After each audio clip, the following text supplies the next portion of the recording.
오징어 게임의 세상 속으로 오신 참가자 여러분 환영합니다.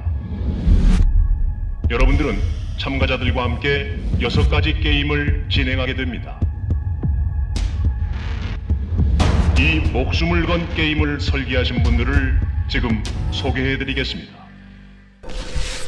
사실 이 작품을 기획한 건 2008년에서 9년 이쯤에 사실 기획을 했었어요. 좀 더 한국적이고 게임들로 이런 서바이벌을 다룬 작품이 하나 나오면 재미있을 것 같다는 생각을 했었어요. 미술적으로 이렇게 접근을 해서 공간들을 비주얼을 만들어 갈 때 관객들이 오징어 게임에 숨겨져 있는 의도들을 조금 같이 이렇게 생각하셨으면 좋겠다라는 그런 욕심 같은 게 있었어요. 첫날 아침에 이제 세트장을 들어가면은 사진 찍기 바빠요. 굉장히 몽환적인 기분을 느낄 수 있을 정도로 대본을 보면서 이 장소는 좀 이런 그림이겠지 하는 생각도 있었는데 막상 가보면은 전혀 생각했던 느낌하고 다른. 되게 황홀했어요. 그 공간 안에 들어간 순간 판타지적인 세상에 와 있는 것 같은데 또 반대로 우리에게 주어진 상황은 굉장히 감정적이고 뭔가 드라마틱하고 극적인 순간들이 있어서 사실 기대와 상상을 한 것 이상으로 충격적인 비주얼들이 펼쳐지더라고요. 모든 게임을 통과하신 우승자에게는 456억 원을 상금으로 드리겠습니다. 그럼 첫 번째 게임을 시작하도록 하겠습니다. 첫 번째 게임은 무궁화 꽃이 피었습니다입니다.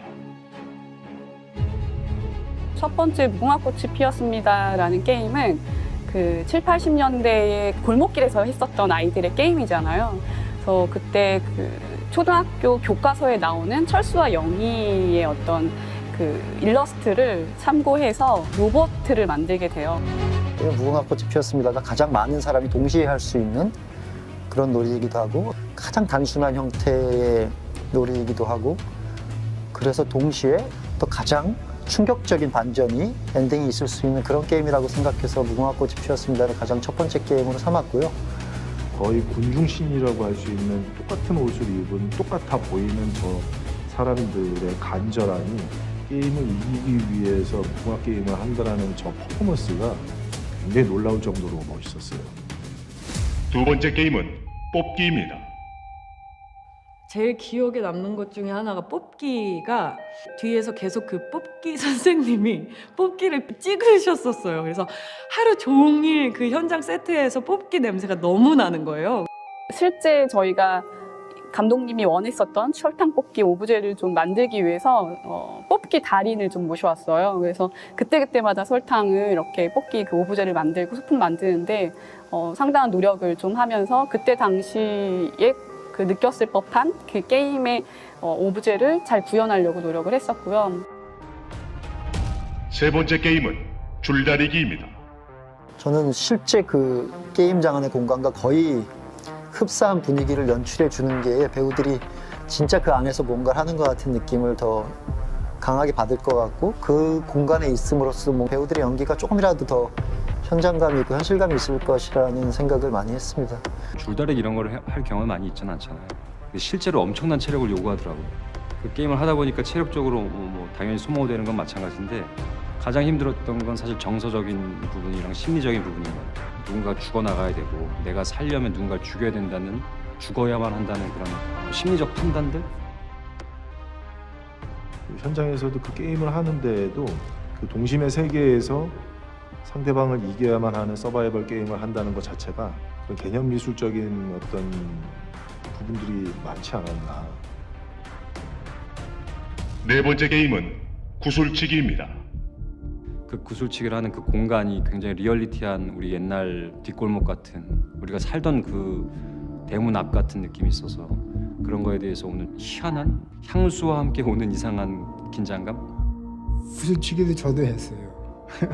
어렸을 때 해서 그 생각도 나고 그 구슬치기 하는 그 내용 속에 인간의 허위와 진실성, 그 인간성이 보여지는 그런 장면들이 있잖아요. 제일 많이 공력을 들였던 세트이기도 하고 시간도 되게 많이 걸렸는데 석양을 어떻게 표현할까 되게 고민을 했는데 이것 또한 가짜와 진짜의 어떤 경계에 있는 세트로 만들어 보자 해서 삶과 죽음, 가짜와 진짜가 공존하는 그런 공간의 게임이 이야기가 되는 거죠. 다섯 번째 게임은 징검다리 건너기입니다. 징검다리 건너기를 할 때 실제로도 좀 무서웠던 게 그게 이 세트가 한 1m 정도 위에서 이제 진행이 되는 거였고 실제로 이제 강화 유리를 끼고 저희가 그 위를 이제 뛰어다녔었어야 됐어요. 생각보다 그게 1.5m 높이만 올라가도 좀 무섭거든요. 그 유리가 주는 또 불안감이 있어서 몸이 주는 그 자기도 모르는 경직됨과 그 공포와 이런 것들을 표현할 수 있다라고 생각을 했어요. 실제 그 높은 다리에서 점프하는 것 같은 느낌을 가짜로 하는 게 아니라 진짜 그들이 느끼는 공포감이 몸에 표현이 돼서 실제가 주는 효과가 저희 세트에 있었다고 생각을 합니다. 마지막 게임은 오징어 게임입니다. 그 오징어 게임은 처음과 끝의 공간이 같아요. 처음과 끝에 남겨져 있는 사람은 과연 누구일까라는 어떤 이야기가 있는 공간이었으면 했고요. 장치적인 것보다는 이 둘의 인간적인 싸움이 더 중요했고 이 공간에서 주는 그 동화적이면서도 약간의 기괴한 느낌을 살리면서 마지막 게임이 이제 마무리가 되는 것 같습니다. 어렸을 때의 그 선하고 내 마음이 항상 순진하고 착하고 남을 위해 돕고 그랬었던 그 어렸을 때 그 심리를 끄집어 온 다음에 그 심리를 갖고서 이 무시무시한 게임을 하다 보니까 다들 승자가 되려고 노력을 하고 하지만 결국에 승자가 되는 입장에서 보면은 결코 내가 승자가 아니고 또 패자일 수도 있는 오징어 게임도 그런 이야기라는 생각으로 만들었습니다.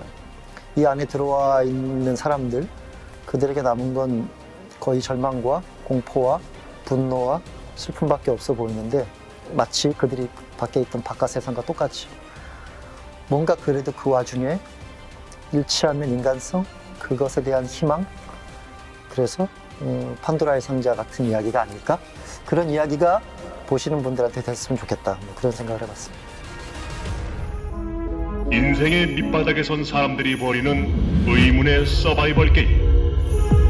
오징어 게임 속에서 당신은 어떤 선택을 하시겠습니까?